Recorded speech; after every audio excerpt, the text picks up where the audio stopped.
Halo guys, welcome to NHTech ID dan kali ini sudah di tanganku yaitu Xiaomi 11T.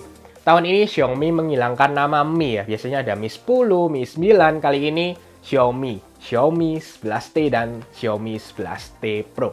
Kali ini menurutku yang lebih menarik adalah Xiaomi 11T yang biasa karena tahun ini perbedaannya di hal chipset dan juga dengan baterai charger yang bisa lebih tinggi dibandingkan yang biasa dengan yang Pro.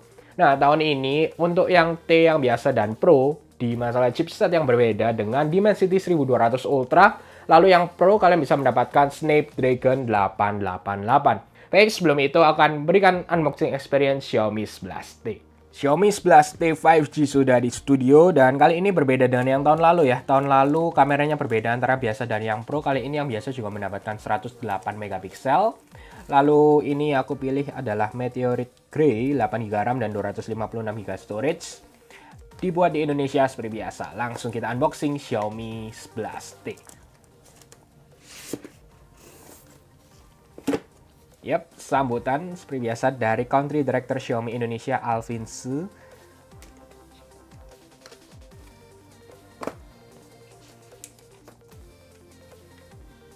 Yap, ini kertasnya, lalu sedikit aku lihat.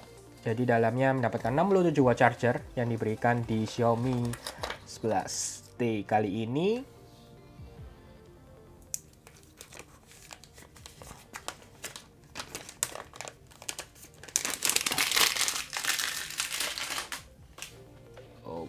Oke, dan di sini aku cek terlebih dahulu di dalamnya mendapatkan casing seperti biasa yang Xiaomi sebelum-sebelumnya juga mendapatkan casing. Kali ini juga mendapatkan casing bening untuk Xiaomi 11T. Langsung dari Xiaomi 11T ini, kalau dibandingkan dengan yang tahun lalu yang aku ingat juga, memang di tahun ini adanya AMOLED diberikan di Xiaomi 11T.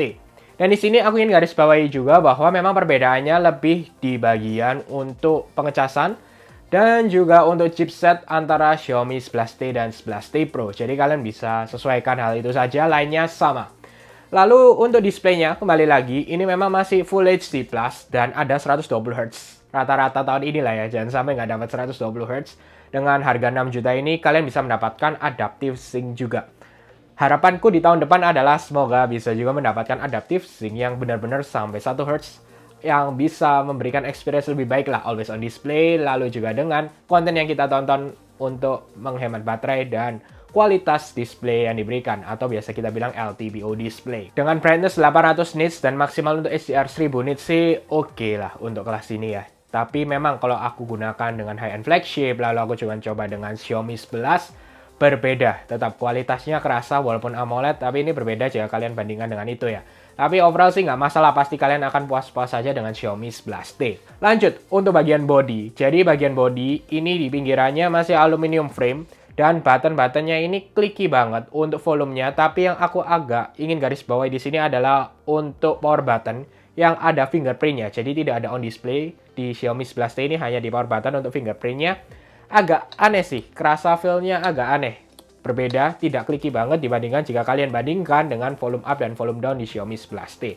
Lalu untuk fingerprintnya sih sebenarnya nggak masalah, jadi cepat-cepat saja overall diberikan, tapi memang sangat disayangkan tidak ada di display untuk Xiaomi 11T. Untuk bagian depan tenang saja mendapatkan Gorilla Glass Victus terbaik di Gorilla Glass yang ada sampai saat ini juga, dan bahkan dipakai di high-end flagship. Tapi memang untuk bagian belakang Gorilla Glass apa masih belum jelas sih, nanti aku akan share lagi dan berikan di full reviewku. Sebenarnya dari sisi desain sih oke-oke aja, menarik aja, dan beberapa di level ini yang dikeluarkan oleh Xiaomi mirip sih desainnya, aku juga agak bingung, tahun ini masih sama saja.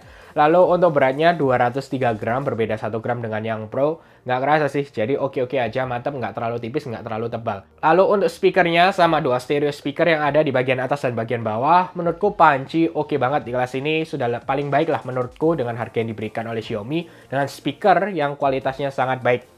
Memang tidak tuned by Harman Kardon seperti yang Pro ya, atau bahkan mungkin di Xiaomi 11 yang awal tahun 2021 adanya Harman Kardon, tapi overall nggak masalah, pasti kalian akan sangat puas juga yang ada di 11T yang biasa ini. Lanjut, dari kamera ini agak menarik karena sama persis ya, berbeda dengan 10T tahun lalu yang Pro dan yang biasa memiliki kamera yang berbeda, kali ini sama.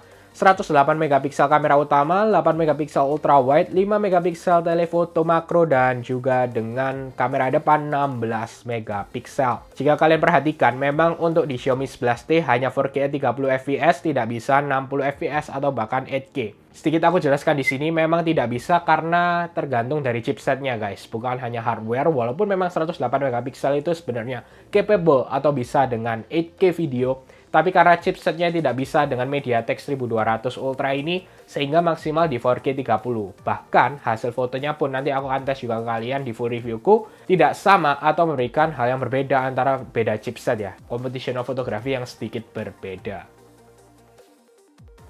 Selanjutnya dari sisi chipset. Salah satu alasan aku pilih Xiaomi 11T adalah karena ini Dimensity 1200 yang menurutku menarik dibandingkan Snapdragon 888 yang orang pasti mudah lah pilih langsung ambil Snapdragon 888 karena dengan image bahwa oh itu pasti yang terbaik yang ada. Kenapa aku lebih yakin dengan Dimensity 1200? Karena Snapdragon 888 dengan teknologi yang sangat kuat, sangat cepat, itu tidak mudah untuk menangani dengan peak atau performa tertingginya yang bisa digunakan di sebuah handphone.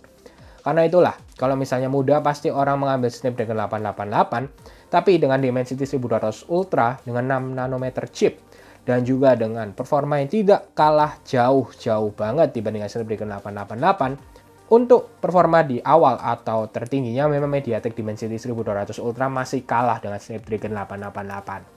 Jadi aku akan tes lebih dalam lagi dan akan share ke kalian dengan kesimpulan maksimal dari NHTech ID. Apakah dengan Xiaomi 11T ini lebih baik dan lebih oke. Dan bisa juga sebagai pertimbangan jika tidak memilih untuk Xiaomi 11T yang Pro. Tahun ini juga baterai. Baterai 5000 mAh, mungkin sama dengan yang Pro, tapi pengisiannya yang berbeda. Jadi tahun ini hanya 67 watt untuk yang T biasa, dan Xiaomi klaim bisa 67 watt ini 100% dalam 36 menit saja. Memang berbeda, kalau kalian yang Pro tahun ini pengecasannya lebih gila dengan 120 watt, tapi overall sih dengan 36 menit 100% sudah sangat cukup lah, tenang saja. Jadi itu aja sih yang ingin share ke kalian, dan bagaimana pendapat kalian juga langsung saja komen di bawah, dan aku akan lebih review lagi lebih dalam gaming-gaming yang bisa memaksimalkan chipset Dimensity. Tapi intinya aku nggak akan kaget kalau orang mengambil Pro karena Snapdragon 888 tersebut. Tapi dengan di sini aku bisa simpulkan dengan kesan pertama saja yang awal memang untuk Dimensity 1200 Ultra juga nggak mengecewakan. Aku bisa yakin Dimensity 1200 Ultra ini juga sangat baik yang ada digunakan di Xiaomi 11T. Oke, semoga kalian suka dengan video ini. Jangan lupa untuk share, like, subscribe, dan sampai ketemu di video selanjutnya.